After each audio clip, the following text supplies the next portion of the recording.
Welcome back to middle education. Finally कल हमारा ही लेखा शास्त्र का पेपर होना है एंड बच्चों को कमेंट आ रहा था कि सर लेखा शास्त्र का सेकंड पार्ट अपलोड कर दीजिए ताकि हम इसकी प्रिपरेशन कर सकें।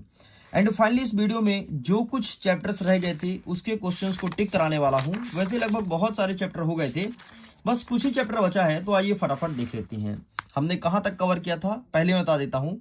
देखो, लेखांकन कवर कर दिया था, लेखांकन की मूलभूत मान्यताएं या सिद्धांत कवर किया था। ठीक है, व्यावसायिक सौदे भी, दैनिक पंजीयन भी, सहायक बहिया भी। ठीक है, यहां तक कंप्लीट हो चुका था। हम क्या पढ़ेंगे? खाता बही, बैंक समाधान, तलपट, अशुद्ध और मूल्यह्रास। बस इतना हमें 5 और बचा था, तो खाता बही से कवर करेंगे, अर्थात चैप्टर नंबर 5 से।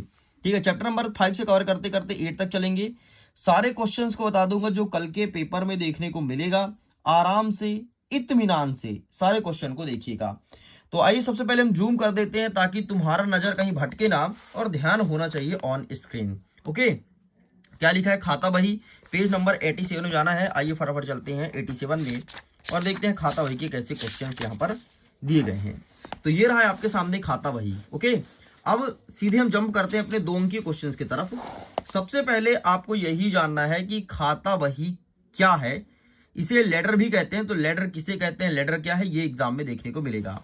एंड नेक्स्ट रहेगा खाता बही की उपयोगिता। ठीक है, खाता बही का यूज हम कहाँ कहाँ करते हैं, किस प्रकार से उपयोगिता है, ये हमारे एग्जाम में देखने को मिलेगा। ठीक है, जैसे खातों की स्थिति का ज्ञान, आय व्यय की सूची, आर्थिक स्थिति की जानकारी, गणितीय शुद्धता, वित्तीय विवादों का प्रमाण, ये हमारे एग्जाम में आएगा। ठीक है, नेक्स्ट क्या देखना है? 5वां नंबर कि प्रश्नांकन क्या है, इसके लाभ बताइए। तो ये रहा तुम्हारे सामने प्रश्नांकन। ठीक है, इसे अच्छे से तैयार करिएगा।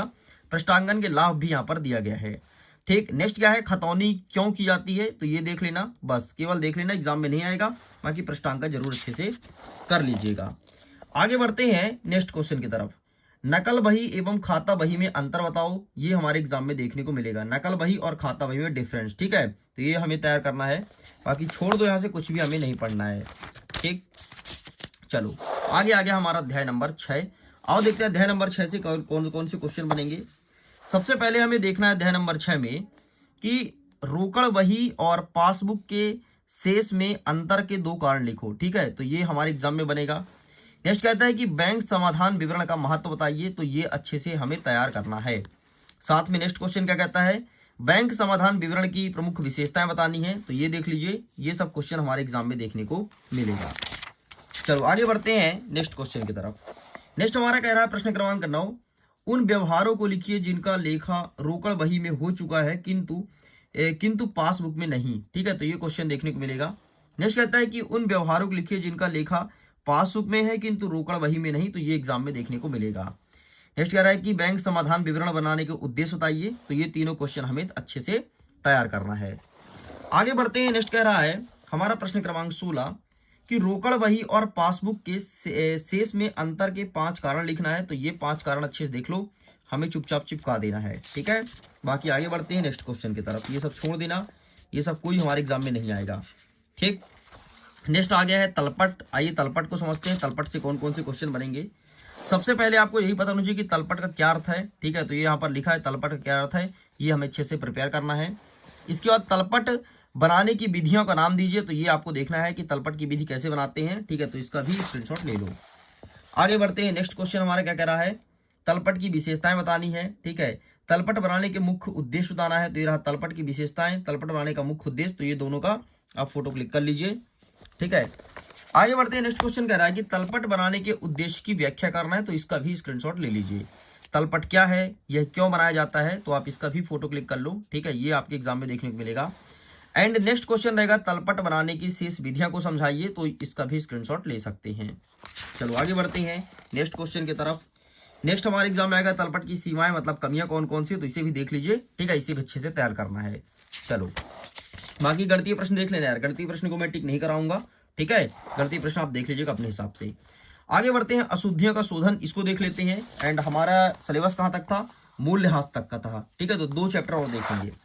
अशुद्धियों का शोधन, यहां से क्वेश्चन देख लेते हैं। कुछ ही क्वेश्चन, ज्यादा नहीं है। जैसे द्विपक्षीय अशुद्धि किसे कहते हैं, एक पक्षीय अशुद्धि क्या है, तो ये दोनों अच्छे से तैयार करना है।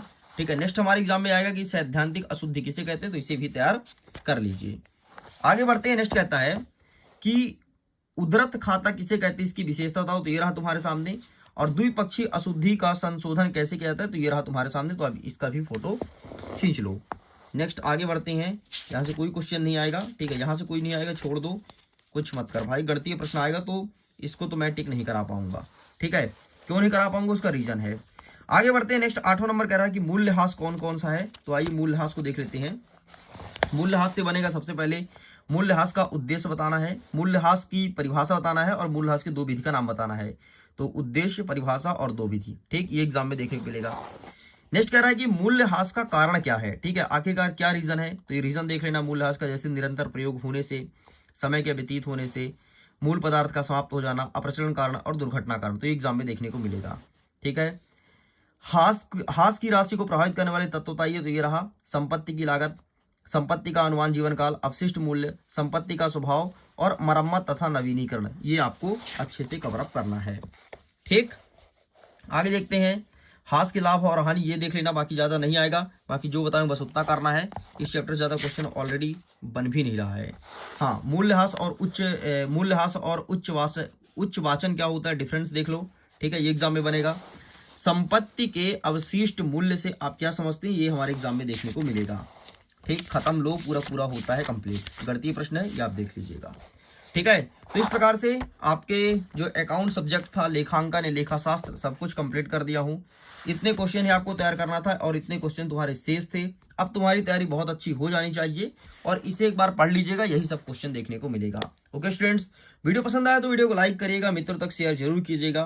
पहली बार चैनल को सब्सक्राइब करके रखना, हमेशा हमेशा हमेशा यहाँ पर तगड़ा कंटेंट ही दिया जाता है। मैं वीडियो को एंड करता हूँ। Thanks for watching, bye.